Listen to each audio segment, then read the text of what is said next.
Disparition de Delphine Jubilard, Cédric réagit aux révélations accablantes de son codétenu. Dans sa correspondance avec sa nouvelle compagne Séverine, Cédric Jubilard,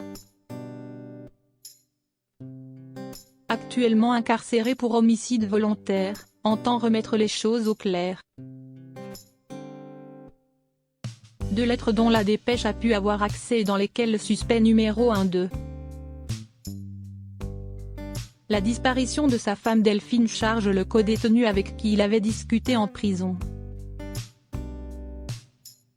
Depuis le mois de juin 2021, Cédric Jubilard est incarcéré pour homicide volontaire dans la maison d'arrêt de Cesse, Haute-Garonne. Il n'a de cesse de clamer son innocence face à la disparition de sa femme, Delphine.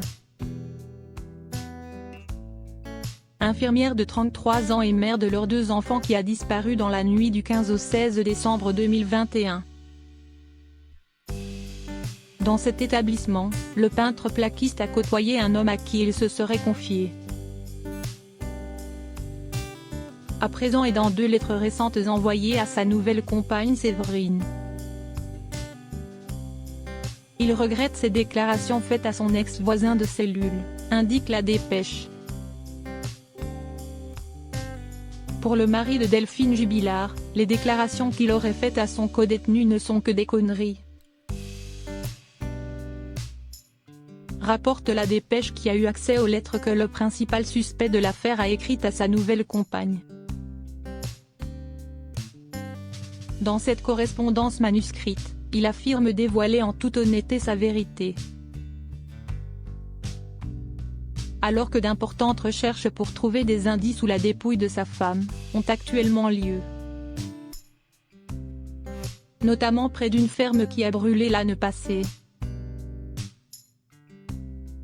Notons que les écrits sont toujours relus par les juges avant d'être remis à leur destinataire. Dans la lettre qu'il écrit à sa compagne Séverine, Cédric Jubilard se montre catégorique vis-à-vis de son ancien camarade de prison. Comme le rapporte la dépêche, Marco fait partie des personnes qui m'ont bé. À tous les 2, avec de faux témoignages. Voilà pourquoi tu as été en garde à vue. On ne peut avoir confiance en personne, il te faut porter plainte, SIC, contre lui pour dénonciation calomnieuse. Je lui avais donné ton numéro de téléphone, c'était pour une fois dehors que l'on aille boire un verre, mais au final il s'en est servi pour autre chose. En effet, Séverine a été en garde à vue pour recel de cadavre en décembre dernier et est ressortie libre de son interrogatoire. Si esti au mois de septembre 2021 que Marco, le codétenu de Cédric Jubilard, a indiqué à l'administration pénitentiaire qu'il avait des informations sur le meurtre de Delphine Jubilard. Il aurait ainsi obtenu ces confidences à travers les fenêtres de leur cellule, précise la dépêche. Cédric Jubilard reste présumé innocent des faits qui lui sont reprochés jusqu'au jugement définitif de cette affaire.